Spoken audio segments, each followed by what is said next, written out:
Welcome to The Frontier. The Frontier is an exploration of the post-COVID-19 consumer products landscape through the minds of the pioneers of the industry.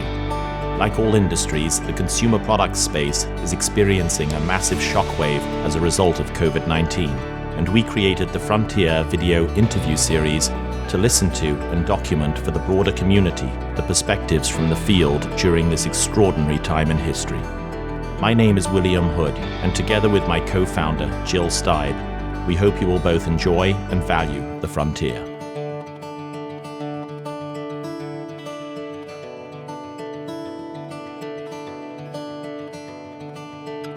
Bjorn, welcome. Thank you. Thanks, William. It's great to be here. Lovely to have you here this morning. I have to tell you a little story about, you don't know how our professional lives got connected, but it was actually in Hong Kong a few years ago. I was out there with Jill, and we were meeting with a large Chinese conglomerate called China Resources. As it happened. And China Resources offered us a cup of coffee, and I said I'd like a little milk with my coffee. And they brought out a product I'd never seen before. It looked very strange. I thought it was a Chinese traditional thing. And they explained it was Oatly, and it tasted delicious. And they explained they just made a nice investment in your company alongside Invest, the family office from Belgium. And that led us to be very curious and do our research. Obviously today Oatly is all over the place in the US, in Europe, and in China, very successful. And we'd love to hear your story a little bit, Bjorn, and your entrepreneurial story and the story of Oatly. Well, I'll be happy to talk to you about that. It's been a big part of my life, no doubt, the last 20 plus years. So, I don't know where to start, right? I was born, maybe not that far back, but I came from the software industry and actually built a global computer security company together with some high school and college friends. Was fortunate to sell that in 1997 and started thinking, now then what, right? And in parallel with me building my software company, my brother, who's a professor of food chemistry, it's really his fault, everything. I blame him for everything that happened since. Is he younger than you? He's 10 years my older. Oh, yeah. He's your older brother. Yeah, Your older brother. A lot of people think he's my father, which I find hilarious. He doesn't seem to like that. But yeah, so anyway, he, as a professor in food chemistry at the University of Lund, when he was a young student, he studied under a Professor Dahlqvist that was the man that discovered lactose intolerance. So you could imagine that academically he grew up in an environment where milk equals issues, milk equals problems. Put this also in the context that this is in Sweden, which has, I think, about almost 50% higher per capita consumption of dairy compared to the US. At least it's significantly higher. I might be off a little bit on the number, but it's a much higher per capita consumption, and add to that a significantly lower prevalence of lactose intolerance, right? So this is in a country where dairy is holy. Mm-hmm. Don't mess with my milk. And so that's where he grew up, and looking at milk issue and being in a place where milk is holy. So challenged, he started seeing soy milk coming in the mid-1980s, consumer packaged soy milk, and was intrigued and started playing around with different ideas how to make a better milk that has better nutrition, less allergens or other like lactose intolerance issues, right? Long story short, but he started tinkering with oats, and oat at that time also had gotten FDA approval for cholesterol reduction properties, so the first food ever to be FDA approved with a health claim, right? One thing led to that, and also the last piece on that is that in Sweden we have pretty darn good quality oats. Actually, we have an ideal humid, not too hot, not too dry climate for growing oats. So a lot of things, coming together here, and By mid 1990s, he filed his first patents for making milk out of oats, and so this is in the mid 90s. I was still very much in my selling computer security solutions to banks and governments all over the world. But we had this house in the mountains in the northern Sweden where we sit in the sauna and compare notes. And he was struggling with this because nobody supported him, and we were trying. This is pretty cool. I don't know what it is. I don't know what to do with it, but it's a cool thing, right? It tastes great, and it got legs. It got something in it, and that stuck with me. And I remember going to when I happened to be in London for my software business when he did a test launch at the food show, and we came from this. Remember, mid 90s, sorry, computer industry, we're the coolest kids on the block. Computer security, you can't match that, right? And we go to all cool food, trade shows all over the world. And then I went over to visit at Earl's Court, a food show. And you see people come in and eat your food, or in this case, drink it in a booth, right? I came from the software industry. I was used to, oh, you didn't like that? Don't worry, we fixed that in the next release, right? Or, yeah, that's a bug, we know about that. But, you had all the excuses, and it was always about the next version. But when you face a consumer, and it's there and then, it's the proof point, right? Do you like it or not? What does your face look like when you drink this product? Does it turn into a raisin? Well, you probably don't. You're never going to get that person back, right? There's no like, oh yeah, I'll fix that in the next release. So that intrigued me. When I sold my company in '97, I thought, well, you know what? I'm gonna do oat milk. All my friends thought I said goat milk, and like, okay, what's wrong with you? You built a global software company, and now you're gonna go milk goats? Or, yeah. Buy some goats. They all wrote me off as a lunatic, I guess. Lost it. And maybe they were right to a certain extent, because what the hell was I doing with that? I didn't know much about the food industry, but it was a cool thing, and we like challenges, and we have a saying, my brother and I, if it's hard and difficult, that's good. Then we're gonna do it. If it's easy, it's not fun, right?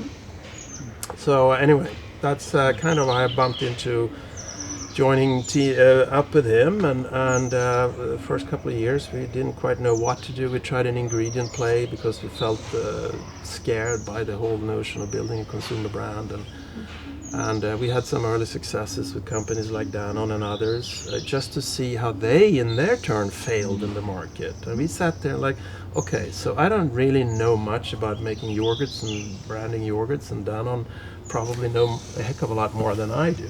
But that product certainly didn't taste great that they did. We did better yogurts in our own lab. And they were not promoting it on the strength of the ingredient. Why not? Well, they can't, because they're a dairy company, so they couldn't sort of attack their own core, right? That's what we was like, we're going to do this ourselves. So 2001, Oatly was born. And as they say, the rest is history. Well, congratulations. Thank you. It's a global brand now. I like how when you're described though as an overnight success, or the product is described as an overnight success, and really when you look into it, it was a very long overnight success with a lot of hard work. 20-year-old overnight success story. Yeah. You're clearly a patient. In the grand scheme of things, when you look at it from 100 years' time, it is an overnight success story. It is, but a lot of entrepreneurs here in California are hoping to build companies in 2, 3, 4 years, and it takes time. Yeah, and, that's another very big difference, I guess, with coming from the software industry. There's so many examples of if you hit it right, you can scale something like crazy. Yes. Well, try to scale, which every time we just last year we doubled the our revenues, right? And that's great when you think about it. But what does that actually mean? I remember when I talked to the team that's designing our plant when they were designing our first US plant in New Jersey, right? They realized that, wait a minute, we need a football field just to park the trucks. And we need, I don't remember the number, 20 trucks per day. Well, are they all going to come exactly with space? No, of course, they're going to come 10 trucks at a time, right? So you need, okay, so now we're going to double that. All right, that's another football field just to handle the trucks, right? Amazing. And you don't think about that, really, but it's actually a physical product that needs to move. And I'm going to do twice as much next year. Quite a challenge, right? For when you come from Silicon Valley and you just hit copy paste, it's amazing. It's a different perspective. Bjorn, I could never work with my brother. We tried little projects at home. Even a game of Monopoly when we were young was a disaster. So I admire you. What skills do you have that helped your brother, a scientist, commercialize an ingredient essentially he had patented? What skills did you bring to the table, and why was it a successful partnership? Well, I think in our case, it was in the beginning, in the early days, it was pretty obvious that he was, world-leading scientist in his field. I had nothing. Although I have an engineering background, I was certainly not, anything. I couldn't add anything to that equation. But I spent 10 years traveling the world in sales and marketing, right, and building and so business development, and I think that was a great combination. And I think in my family, we're 4 brothers. Actually, we've all been getting along very well together, and it's sort of that what he and I have and have had all along, which has been tremendously helpful, is that 100% trust. I don't have to watch my back, right? I know. It's blood. It's blood, right? It's thicker than a lot of other things, for sure, right? And that's been incredibly, for us, in our particular relation, it's been lucky that we have had that, but feeling and knowing that I can trust him, right? And we have shared values and shared background. It's been tremendously helpful. It's wonderful. So Bjorn, tell us, where were you, what were you doing when you realized that this pandemic, this COVID-19 pandemic, was very serious and that all of our lives would change, at least for the short term, if not for the longer term? Well, you said earlier that Oatly is selling globally, right? I'm not involved in the operations of Oatly today, but I sit on the board, right? So I follow, obviously, on a more strategic level, the development of the company. And when we went into this year with extremely high, Oatly is set to more than double this year again, right? So adding another couple of football fields for just handling trucks, right? All over. And in mid-January, I think, or late January, we lost the China market. Gone. Yeah. So you had an early view into we what got was an coming early to the warning, States. right? And we were panicking. And the board, it's like, What's going on? and we understood, it's like, but it shut down. And our Oatly's main business in China was through food, so coffee, tea shops, right? And so very early warning, like, okay, this ain't good. It took, I don't remember, a couple of days, 2 weeks, and we'd regained everything, and then more, because it shifted to online. Today, In China, in it China, shifted to online. Yeah. So that transition, So first of all, it was like a interesting. slap in the Fascinating. face. Boom. Okay, we have a problem. And then, there's some opportunities, or if we do have a customer relationship, and Oatly would be nowhere near today unless it wasn't for devoted and passionate consumers, right? And they wanted the product, and they couldn't get it in their coffee shop. They bought online. So what channels online were they shopping, and was that business that you had set up prior? We were present online in China, but didn't really care much about it because, again, we had an issue with enough supply, right? But we had a presence. And that made that transition. And so now we're probably mid-February or so, right? And saw that there's, and so the team was alerted, and everybody, we saw the writing on the wall. And then it started happening in Europe and here in the US, and we've seen exactly the same Well, the big shift in the U.S., I think, for Oatly has been that in the U.S., Oatly had already a strong retail presence, and the retail, I think it's been interesting to see how consumers have turned to comfort food in a way, right? And clearly today, Oatly is comfort food, and it's a staple in the U.S. kitchen, right? When you have Saturday Night Live, 2 weekends in a row, do different sketches and have jokes, and Oatly is just part of the props. Because if you need a dumbbell, right, and you're at home in a lockdown, what do? Well, you go to your fridge and take 2 Oatly cartons and do a workout, right? Of course. That's perfect. So that's what everybody will do, right? Right? Absolutely. Did you see that same shift in dynamic here in the United States once the pantry loading at retail occurred? Did you see that then shift to online business, or was it a different dynamic here? It's a slightly different dynamic, but it shifted online to much more online here as well, obviously. But I think the retail has been the biggest explosion for Oatly here. Yes. No doubt. Although online is doing very well. So anyway, you see that you have a channel and the consumers find your product if you're in that category. In my Good Idea company, we didn't see that shift in the same way, right? And first, I think there's a couple of different things. We were not known. Oatly was fairly well known. Yes. Good Idea, which is our sparkling water that helps regulate blood sugar. I think it's a great idea, by the way. Yeah, Real good it's idea. an awesome idea. Yeah. Right? You should have called it awesome idea. Yeah, we're Swedes, so we're humble. Again, we're in there for the long run, right? It's not a sprint, it's a marathon. We need to, percolate and let it sip out. Yeah. But tell us about the Good Idea, your latest venture. And it all.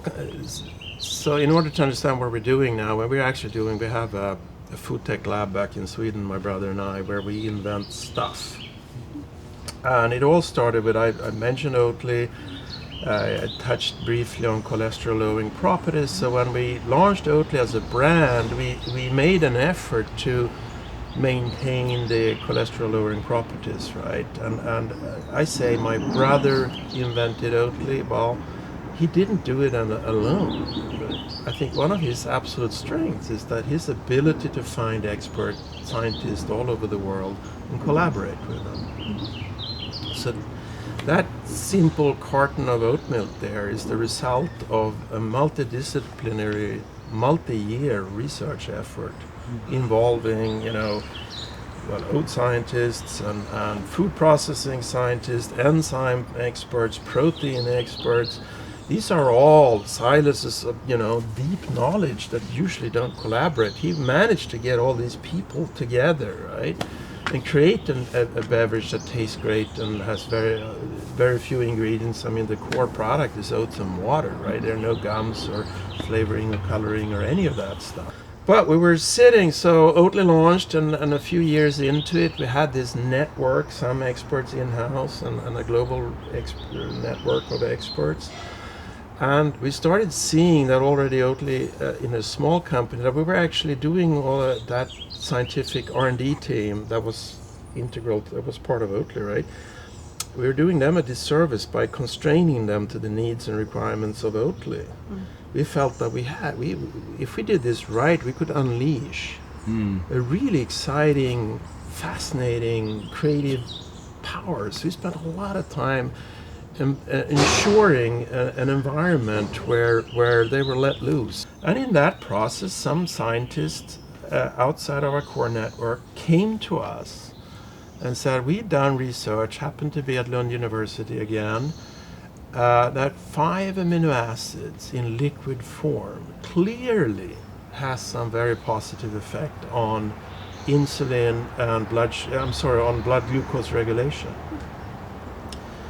And because we understood the field and looked a lot at it in different areas, like, okay, this is interesting. Let's see if we can combine our efforts here, and one thing led to the other, and we started adding chromium to the mix because chromium is well known and prescribed as a supplement to diabetics often and whatnot. It's well known to improve the insulin sensitivity, meaning the little insulin you may have works more efficiently, works better, right? So we combined the two, and we got an incredible additive effect. 1 + 1 equaled, I don't know, 5 plus. To the extent that we could actually patent that mix that we had, and decided to test on the medical expertise in the world. We approached some of the leading diabetes scientists to get, researchers and organizations to get their feedback, and they were all like, anything we can do to help people drink better, healthier stuff that also help them regulate blood sugar is a really good thing. It's a really good idea. Mm-hmm. And that led to us developing a beverage then, and we decided to make it a sparkling water because that's sort of a thing that most people would probably likely have no problem at all with drinking with their food, right? Mm-hmm. Happened to be a very fast-growing category in the U.S., and we figured let's premiumize that category. Add a functional ingredient. Add a functional ingredient. And true to our nature, we've done to date 9 clinical studies. We just got note at our last study with 80 people here in North America. It's now going to get published by a leading scientific publication, so that's great news. Congratulations. Thank you. And we already have 1 study published. So, but this shows it's peer-reviewed by leading experts in the field, right?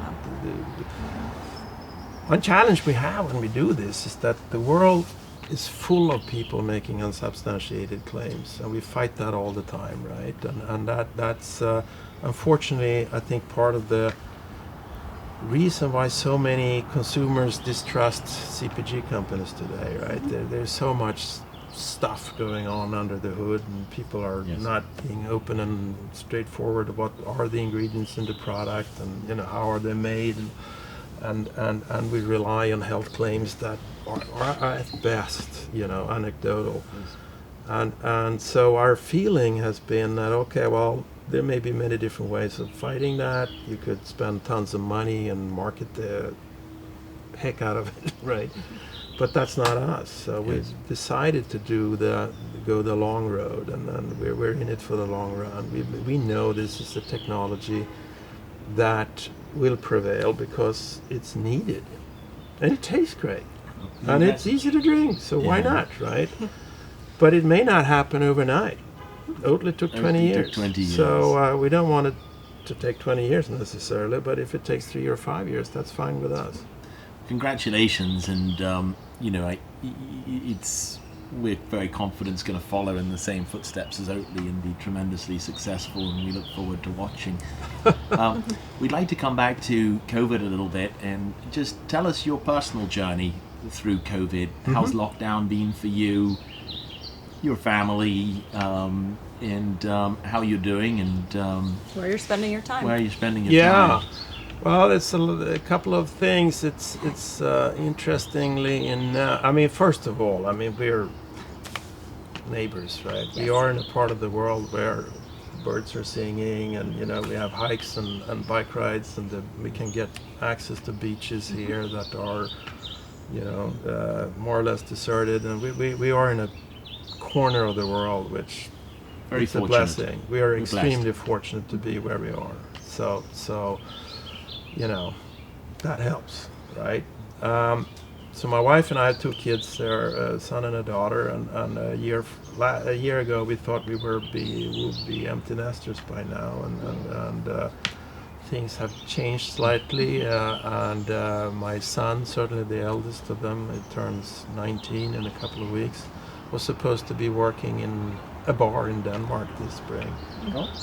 That didn't happen. So now we find ourselves with our kids at home, cooking dinner every night and having, a really good time in many ways. And that's been weird, right? Because you don't want to talk about this has been a good time, and it certainly is not.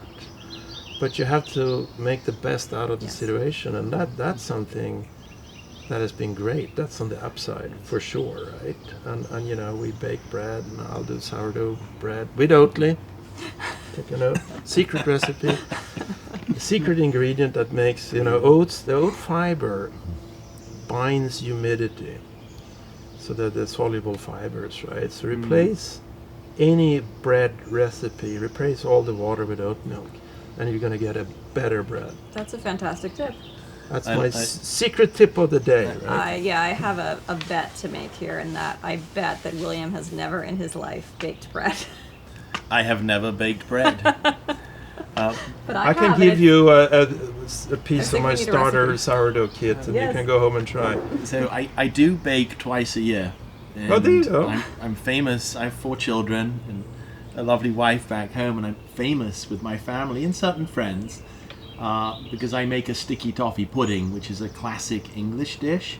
But I have perfected the sticky toffee pudding. Not quite perfected. I'm going to use Oatly with the next one I make. It'll be then it'll the be next perfection. Yeah. But I make it for Thanksgiving, and I make it for at Christmas time for my family. So I do bake, not bread, but sticky toffee pudding.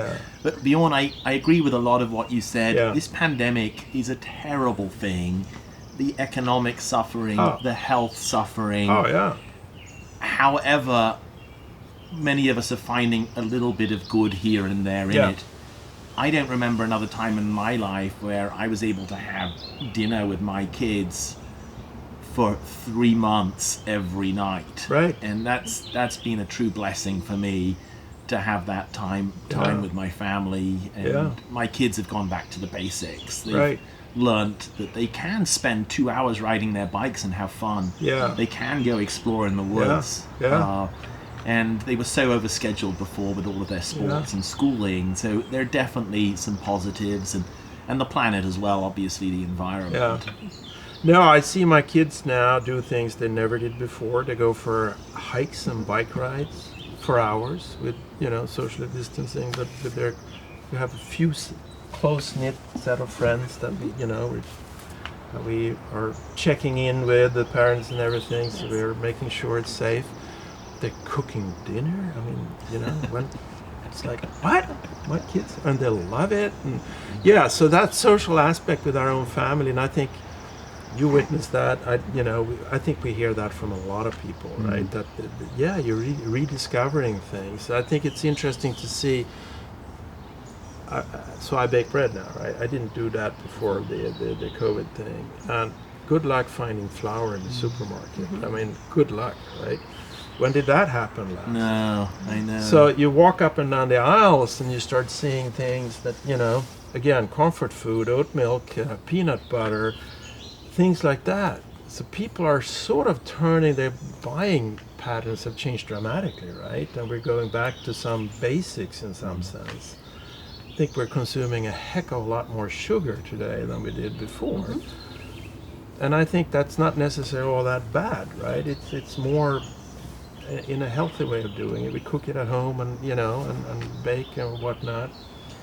And me myself, like everybody else, we become Zoom experts, right? And we see that it actually works. Yes. I think that's the most fascinating piece, is if you think about it from a family unit perspective, it seems as though we've gone back in time, but when you think about it from a professional working perspective, it seems like we've gone forward 10 years in time with the use of technology. I think what happened here is that, and a lot of the retailers suffering and all that is moving online. These were changes that were already happening. It's just that now it's been accelerated, right? It's fast forward button. Fast forward, because the inertia, the legacy that has held back that change evaporated, right? And do you think in this COVID world that mission-driven organizations will be better suited for the consumer, or they'll pay more attention now than they have in the past?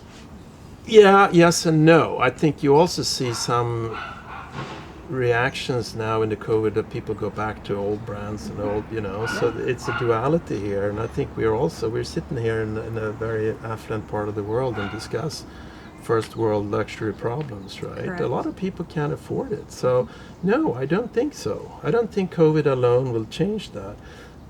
an element of it, yes. The educated affluent, absolutely, but they were already hooked. Yeah. They were already doing it, right?